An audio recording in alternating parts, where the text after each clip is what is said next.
मोदी ने की कोरोना संकट को लेकर चर्चा। बीएसएनएल कर्मचारियों को लेकर बीजेपी सांसद का बड़ा बयान। राजस्थान सीएम और पायलट के बीच हुआ समझौता। झारखंड में घूस मांगते शिक्षा कर्मचारी का ऑडियो वायरल। पूर्व राष्ट्रपति प्रणब मुखर्जी की हालत बिगड़ी। देश में पिछले 25 दिनों में कोरोना वायरस संक्रमण के करीब 12 लाख नए मामले सामने आए, जिसे लेकर पीएम मोदी ने देश के सबसे प्रभावित 10 राज्यों के सीएम से वीडियो कॉन्फ्रेंसिंग के जरिए बात की। देश में 80% मामले केवल इन्हीं 10 राज्यों से हैं। पीएम मोदी ने कहा, अगर इन 10 राज्यों में हालात ठीक हो गए तो कोरोना वायरस के खिलाफ जंग हम जीत जाएंगे। बीजेपी के सांसद अनंत हेगड़े ने बीएसएनएल के कर्मचारियों को लेकर बेहद ही विवादित बयान दिया है। कहा, बीएसएनएल के कर्मचारी देशद्रोही हैं, जो एक प्रशिक्षित संस्था को विकसित करने की इच्छा से काम नहीं कर रहे हैं। जैसे ही बीएसएनएल का निजीकरण होगा, वैसे ही बीएसएनएल के 88,000 कर्मचारियों को निकाल देंगे। लंबे समय से एक दूसरे के खिलाफ खड़े राजस्थान के सीएम अशोक गहलोत और पूर्व उप मुख्यमंत्री सचिन पायलट के बीच हुआ समझौता। बता दें कि सचिन पायलट ने अपने बागी 19 विधायकों के साथ सीएम गहलोत के खिलाफ खोल दिया था मोर्चा। अभी हाल ही में सचिन पायलट ने की थी कांग्रेस के पूर्व अध्यक्ष राहुल गांधी और महासचिव प्रियंका गांधी वाड्रा से मुलाकात। समझौते के लिए बनाई गई कमेटी, जिसमें प्रियंका गांधी वाड्रा, केसी वेणुगोपाल और अहमद पटेल जैसे नेता भी शामिल हुए। झारखंड में भ्रष्टाचार अपने चरम पर पहुंच गया है। अभी हाल ही में शिक्षा कर्मचारी द्वारा एक शिक्षक से रिश्वत मांगने का एक ऑडियो वायरल हुआ है।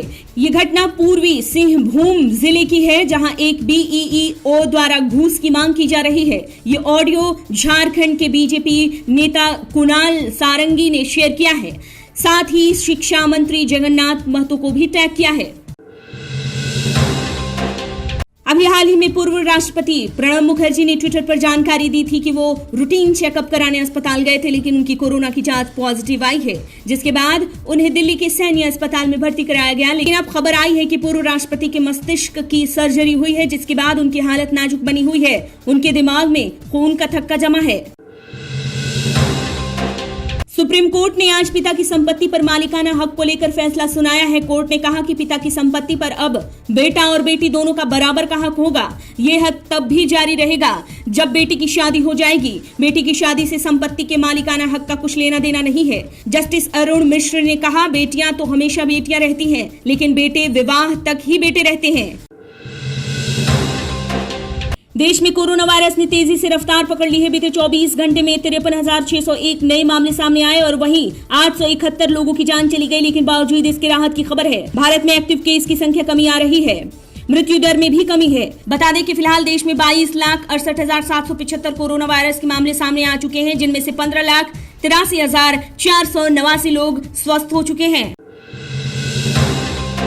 जम्मू कश्मीर में कई महीनों से बंद पड़े इंटरनेट सेवा को फिर से बहाल करने की मांग की जा रही है, जिसे देखते हुए सुप्रीम कोर्ट ने केंद्र सरकार को यह आदेश दिया है कि जम्मू कश्मीर के 2 जिलों में 4G इंटरनेट सेवा को बहाल कर दिया जाए। कोर्ट ने साफ तौर पर कहा कि अब इस मामले में सुनवाई को टालना सही नहीं होगा।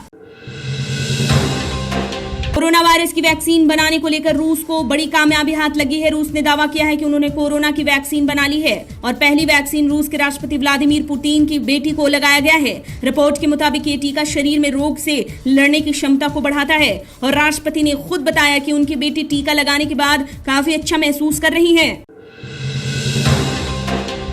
कोरोना वायरस से लड़ रही भारत की कई संस्थाएं कोरोना वायरस की वैक्सीन तैयार करने में लगी हुई हैं, लेकिन सीरम इंस्टीट्यूट ऑफ इंडिया के सीईओ अदार पूनावाला ने दावा किया है कि फिलहाल जैसे हालात हैं उसे देखते हुए ये कहा जा सकता है कि भारत में कोरोना की वैक्सीन दिसंबर तक तैयार होगी। फिलहाल 2 महीने तक चलेगा 4 से 5 हजार लोगों पर ट्रायल।